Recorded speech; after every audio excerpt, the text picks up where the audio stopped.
What's up, y'all? It's me, it's your boy Asmongold, and today I'm going to show you guys how to do the achievement Guardian of Cenarius. This is a video request by somebody. I don't necessarily remember the name right off the top of my head, but I'll try and leave it in the description or something like that. And I do apologize right here. I didn't note where this is on the map, but I'm in Silthius right now, and this is a Twilight hold camp or Twilight camp right outside Cenarion Hole, as you can see it there in the background. And basically what I'm doing here is I'm farming the reputation for the Cenarion Circle, and basically this is probably the best way to farm it. I'm going to go through some alternate methods afterwards, but each one of these little mobs, it's obviously like not a big deal to kill because they're level 56 non-elites. Each one gives you 11 rep. And on top of that, they can drop these little things called, what is it called, like an encrypted Twilight text or something like that. And if you turn in 10 of them, you get like 500 reputation. And so, I mean, this is going to add up really quick. Like, honestly, I could probably do this on this character in like 2 hours and get from like neutral to exalted. And so it's like totally not a big deal at all. And if you've got a lot of money to blow, the Twilight texts are BOE. And so what you can do, obviously, is just go and buy them. I checked on my auction house, and they were selling for, I think it was like 40 of them or something like that for 100 gold. So that's 2,000 rep for 100 gold. And so, I mean, in my opinion, like, I would probably just buy them. But, you know, if you don't want to, you just like farming or, you know, you're bored, whatever. You can come out and farm these. Maybe you might get some good transmog greens too. But it is kind of annoying to have to go around and loot all of them. Other than that, that's pretty much all I've got to say about this whole thing. There's a special mob out here called the Twilight Prophet, and the only thing that the Twilight Prophet really does is it drops a lot of Twilight encrypted text. I think it dropped 8 for me, and it also gives you like 33 rep or something like that. It's like not really a big deal, but you know, it's something. The Cenarion Circle is basically the only real way to get the rep is through here or through AQ. And I'll show you guys AQ in a bit. You can get it through both places in AQ, like the ruins of AQ and the what's it called, the temple.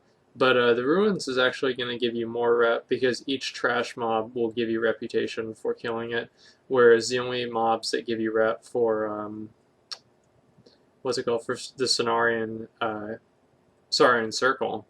Oh yeah, there's the Prophet. The only mobs that give you a rep for the Cenarion Circle in the temple is going to be the Emperors and Cthulhu, if I remember, and it's like 250 or like 500. So you have to go all the way back there. I mean, you can do other things at the same time, and you know, if you're bored, you might as well do it. But yeah, as you guys see here, I'm turning it in.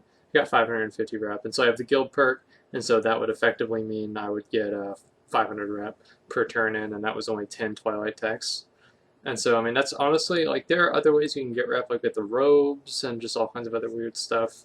And so, okay, my video editing software crashed. So anyway, we're at the ruins of AQ. And the ruins, as I said before, ruins are going to give you more rep. As you can see, like, watch my screen, and it's just like, yo, I got a lot of rep right there because each one of those mobs gave me 11 rep. And so I don't even know how much rep I got. But it was probably like 2,000 rep just from that one pull. The ruins you can do 2 times a week. It has a 3 or 4 day, I think I forgot, the 3 or 4 day reset timer, whereas most raids only have a 7 day reset timer entire week. But this resets 2 times a week, and so that's pretty cool. And you know, if you're kind of the person that doesn't want to sit there and farm, you just want to do the instants, like, you know, like me, and you know, you can do this 2 times a week, and I mean, besides that, you can get some other items. You can make some gold out of here too, just because each one of these drop like these books that sell for 10 gold.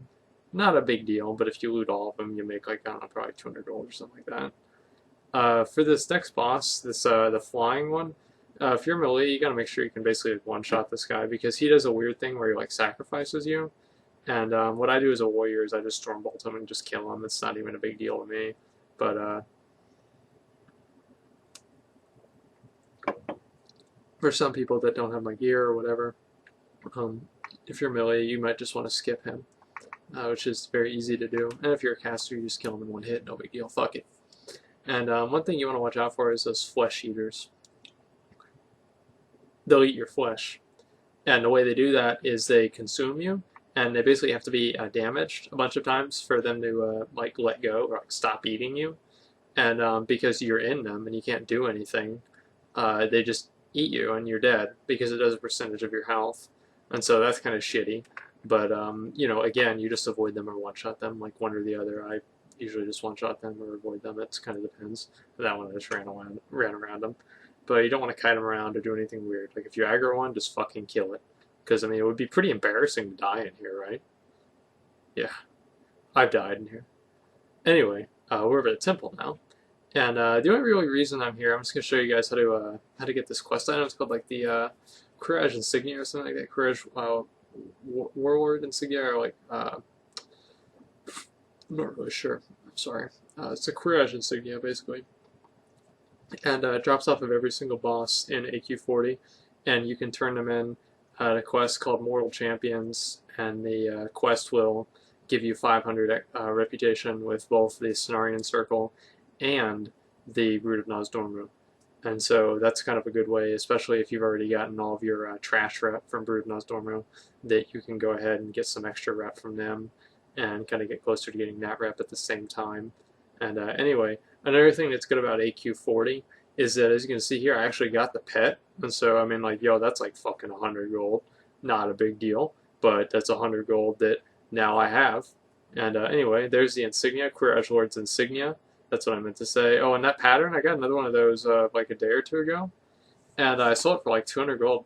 And so, I mean, that's kind of another, you know, little bonus that I got. So it's like just by doing this little thing, I made like 500 gold, just by kind of getting a little lucky. And honestly, like if you do all of the bosses, especially like the Anubis Idol from Twins, it sells really well because it's very good for pet battles, or at least for leveling pets through trainers, which I actually have a video about that coming out soon. Anyway, so you come over here and you talk to these people, and they're the people that you do the quest for the tier 2.5 armor. And this guy over here, Mortal Champions, and there it is, Courage What's Insignia, and there's the rep. And so that's really nice to have. And this is a repeatable quest, do as many times as you want. And so anyway, they're not binding on account or anything, you have to do it on one character, and this is a 1 week lockout. So anyway, we're going to move over to the Cenarion Expedition. And the Cenarion Expedition is located in Zengar Marsh. And basically, the best way to get rep for the Cenarion Expedition is if you do the heroic version of Steamvaults. And Steamvaults is a level 70 5-man heroic dungeon.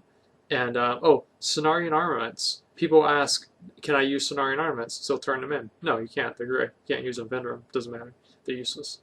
So anyway, that's all there is to it. You don't want to use those.